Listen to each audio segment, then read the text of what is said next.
উপস্থিত ভারপ্রাপ্ত অধ্যক্ষ আফজাল হোসেন স্যার, আপনাদের মাঝে আজকে মত বিনিময় করার জন্য উপস্থিত হয়েছেন গাজীপুর একের ধানের শীষ মনোনীত প্রার্থী মেয়র মুজিবুর রহমান ভাইয়ের সুযোগ্য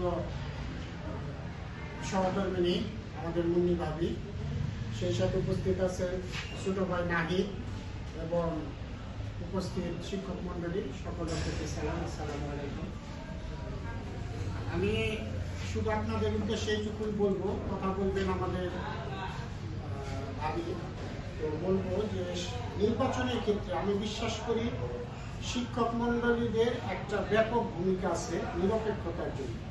আমাদের ভারপ্রাপ্ত চেয়ারম্যান এখন বর্তমান চেয়ারম্যান জনাব তারেক রহমান বলেছেন যে আমরা নিরপেক্ষ নির্বাচন চাই, ভোট যে যাকে দিক জনগণ আমরা সেটাই মেনে নিই। আমি যে জাতীয়তাবাদী আদর্শের একজন কর্মী হিসাবে আপনাদের কাছে অনুরোধ করব, ভোটটা যেন নিরপেক্ষ হয় সেই দিকে আপনারা খেয়াল রাখেন। এর বাহিরে আমাদের আপনাদের কাছে কোনো কিছু চাওয়া নাই। পরবর্তী কথা ভাবি বলবে, এই বলে আমার বক্তব্য শেষ করছি। আসসালামু আলাইকুম।